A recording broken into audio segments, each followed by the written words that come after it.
Assalamualaikum warahmatullahi wabarakatuh. Perkenalkan, nama saya Alianingsi Baili dengan NIM 1962-2001 dari kelas akuntansi pagi 1 semester 6.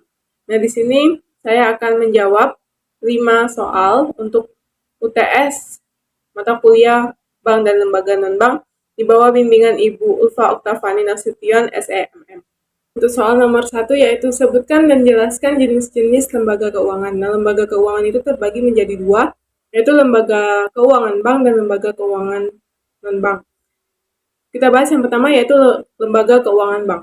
Nah, lembaga keuangan bank ini terbagi menjadi tiga, yaitu bank sentral, di mana bank ini berfungsi sebagai bank yang menjaga stabilitas nilai dari mata uang pada suatu negara. Nah, di Indonesia ini dipegang oleh Bank Indonesia. Selanjutnya ada bank umum. Nah, bank umum ini adalah bank yang melakukan kegiatan di mana memberikan bantuan dana kepada pihak yang membutuhkan dana, dan di sini bank umum ini sebagai lembaga perantara. Selanjutnya yaitu Bank Perkreditan Rakyat atau BPR.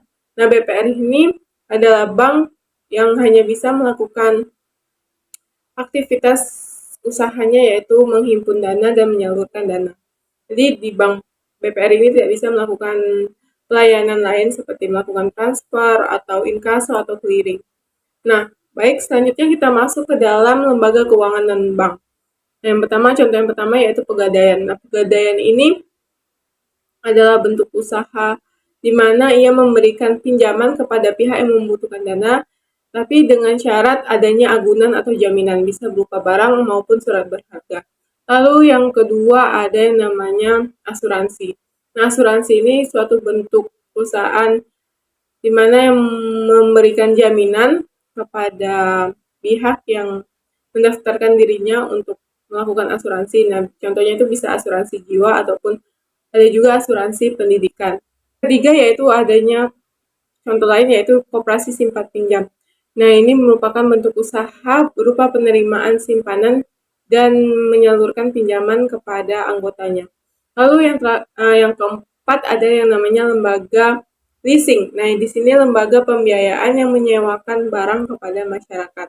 Selanjutnya ada pasar modal. Nah, pasar modal ini tempat bertemunya pihak yang memerlukan dana dengan pihak yang memiliki dana. Yang keenam yaitu pasar uang. Nah, pasar uang ini tempat bertemunya pihak yang membutuhkan dana dengan pihak yang memiliki dana. Instrumen dari pasar uang ada namanya surat berharga pasar uang, sertifikat Bank Indonesia, lalu ada deposito. Lalu yang ketujuh yaitu dana pensiun. Nah, dana pensiun ini layanan yang memberikan jaminan hari tua di mana dananya didapatkan dari potongan gaji pada pegawai. Selanjutnya yaitu yang kedelapan yaitu modal ventura. Nah, modal ventura ini adalah lembaga pembiayaan modal ke dalam suatu perusahaan yang mana perusahaan itu membutuhkan pembiayaan atau bantuan dana. Selanjutnya yaitu ada anjak piutang. Nah, anjak piutang ini adalah kegiatan pembiayaan dalam bentuk pembelian dan pengalihan piutang. Selanjutnya yang terakhir yang ke-10 ada vintage atau financial technology. Nah, vintage ini satu bentuk usaha yang lebih modern di mana tujuannya untuk melakukan penggalangan dana dan memberikan pinjaman kepada pihak yang membutuhkan. Soal yang kedua yaitu sebutkan dan jelaskan kegiatan dari Bank Umum dan Bank Perkreditan Rakyat atau BPR. Nah, yang pertama Bank Umum ini merupakan bank di mana kegiatan usahanya itu untuk menghimpun dana dan menyalurkan dana.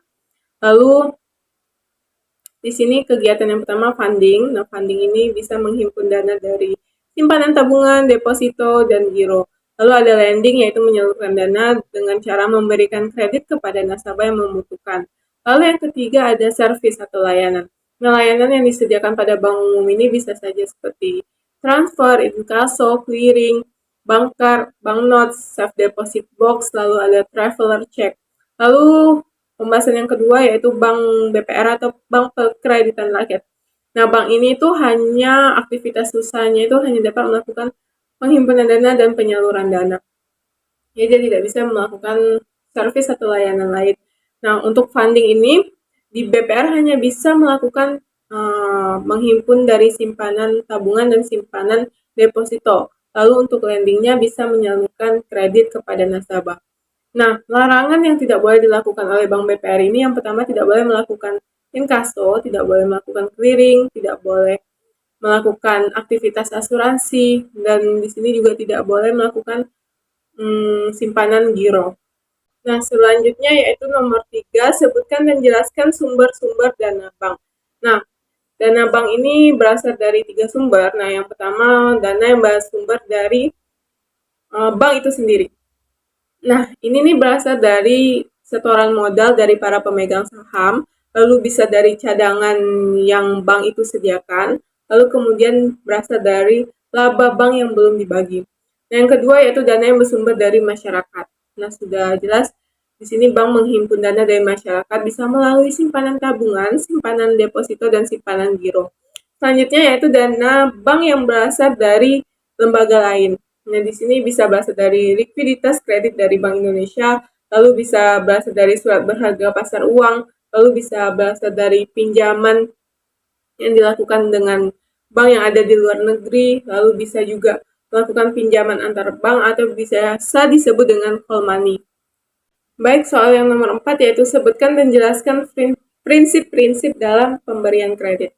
Yang prinsip pertama ada yang namanya karakter. Nah, ini sifat atau watak atau sikap dari orang-orang yang diberikan kredit.